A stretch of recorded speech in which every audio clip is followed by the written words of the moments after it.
Hey everybody, today is January 28th, 2018. You may be wondering, how's MidTower Deluxe doing? Of course, it was upgraded back on New Year's Day, New Year's Eve, that time period. Of course, it now has a Ryzen 7 1700X CPU, 16 gigs of RAM.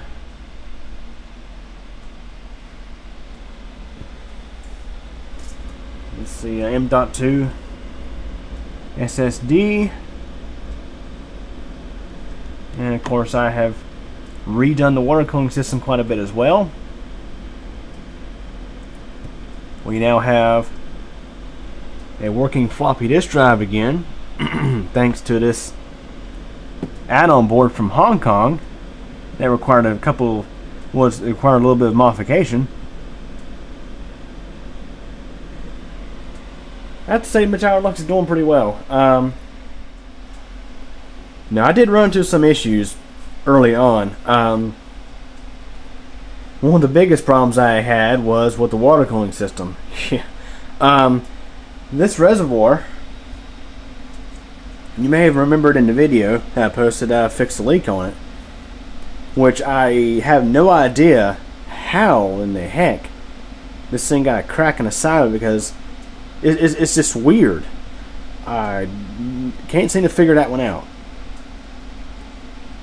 But the epoxy failed to seal the leak. Yep, this thing started leaking again, and I had to drain out the system. You drain it out until the coolant level was down to about where the Thermaltake logo is, and I stripped off all the epoxy, got rid of all of it, got it off of there, because it's like, if you don't want to do your job, you're getting off of here right now. And I used something even more simple to seal the crack. Just your regular super glue. That's it. That's regular super glue. I put about 4 or 5 layers across the crack, the hairline crack in this plastic, and it has worked fine ever since.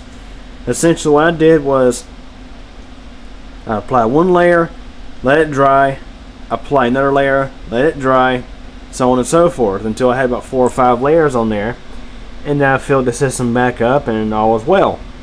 But that wasn't all of the issues. Yeah, this fitting back here, back in 2011, when my dad brazed these fittings, the bottom one was not brazed 100% perfectly, and it had a small leak in it. Now back then I actually was able to remedy that with just putting on some black RTV, and that sealed it for all these years. But when I did this hardware upgrade, I was like, I need to actually fix this and get it fixed. So I took the fitting off, let my dad rebraze it. However, well, what's interesting is, for the first week I had no problems at all, no leaks at all.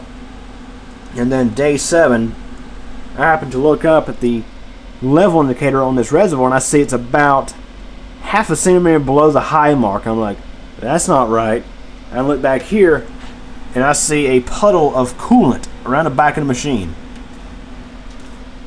And it was actually tracking down the side of the side panel. You might be able to see the, there, if you look toward right there, you may be able to see the residue it left as it tracked down and actually ran onto the desk. Yeah, it didn't get into the power supply, thank goodness. It just tracked down the side of the machine. So had to drain the system yet again, take the fitting off, and let my dad rebraze it again. And this time, as you may be able to see, it is, I'd say, perfect this time. I've had this paper towel sitting under it for the past about 2 or 3 weeks. How long it's been since I fixed this?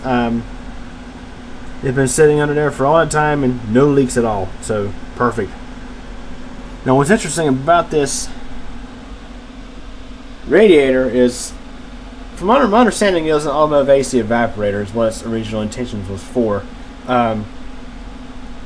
These fittings seal, at least when you actually thread in these brass fittings, they seal essentially by pressure. There's no rubber seal or anything inside there. It's just No Teflon tape, no rubber seals, no O-rings, none of that. It just seals essentially on pressure. The brass, the brass fitting the base of it is perfectly machined to where it just mates up with the copper lines, and by pressure, it seals. Yeah, it's interesting to know. Now also, this water pump. You may be wondering how it's doing. This generic SC600 water pump. It's doing fantastic. No complaints at all. Well, the only complaint I had with it was, of course, as you can see, the threads on it aren't tall enough to accept the fittings I had that come off the Thermaltake P400 water pump. So instead of using O-rings, I had to use Teflon tape to seal these, and it's doing fine. Doing just fine.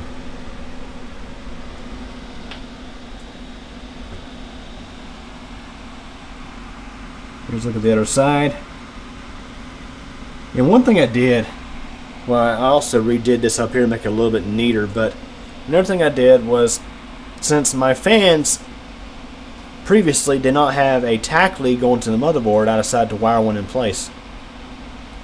I just chose one fan, this one on the very edge, and I just tapped in a tack wire that runs from the fan down through here and goes to the motherboard right next to where the actually it goes into the CPU fan header.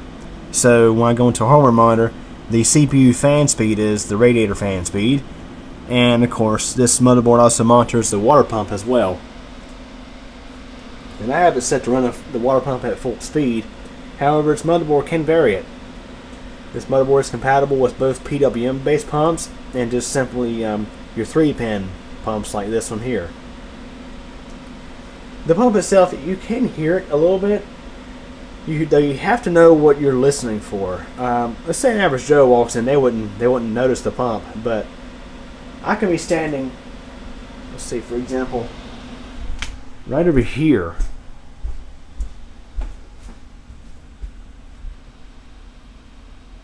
And I can hear it. Though again, it's because I know what to listen for. I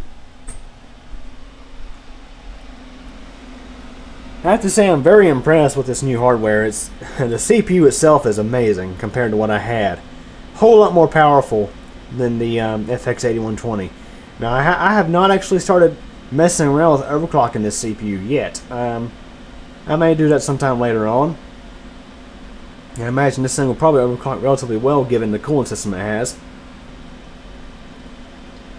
The RX 550 graphics card is doing pretty decent as well. Like I may have mentioned before in previous videos, I don't use this for gaming. I don't use it for gaming.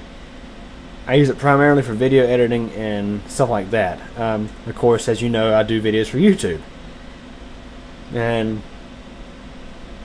the classic Windows Movie Maker software I use does not use the GPU for rendering. That's kind of unfortunate. But the Live Movie Maker software I use to do time-lapsing with, it definitely uses it. And uses it quite extensively as well. Yeah. So I'm pretty impressed with that. The machine is overall a whole lot snappier than it ever used to be, especially considering how it now has the M.2 PCIe SSD in there versus your traditional SATA SSD, which was limited generally by the speed of your SATA connection. So very impressed there. Okay, so the next thing I plan on doing to this machine is possibly retrofitting its front lights with RGB LEDs, which will look very cool. On the table there, you may see the RGB LEDs that I have. Now, I'm not 100% certain if I'm going to do this or not, but I may give it a try sometime later on. Those came out of another case that I had that unfortunately was kind of a cheaper in case, but also it was suffering under the elements of being in my parents' attic for several years. It unfortunately got rust on the side of the side panels, and Of course, that itself could have been fixed pretty easily, but given the fact that the case had very poor ventilation and just overall was not really well designed, I scrapped it. And I pulled the RGB LEDs out of the front of it and the little controller that it had. And I'm going to probably run these RGB LEDs straight off the motherboard because it has a built-in controller.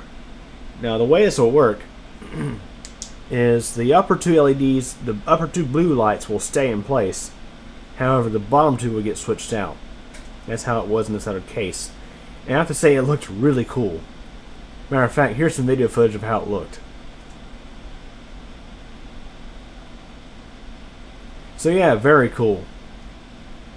So anyways, that is an update on MidTower Deluxe as of January 28th, 2018. Hope you guys enjoyed this video. Thanks for watching.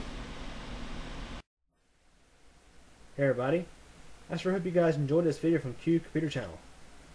Remember to like the video, subscribe to Q Computer Channel for more updates, and remember to tick the bell so that you actually get notified of these updates. Did you know that I am also on a second channel that's CubeComp MTDX? Over there you'll find videos of bicycling, weather, elevators, and all sorts of other neat and interesting stuff. Feel free to subscribe to that channel as well. And again, I thank you for your support, and thanks for watching this video.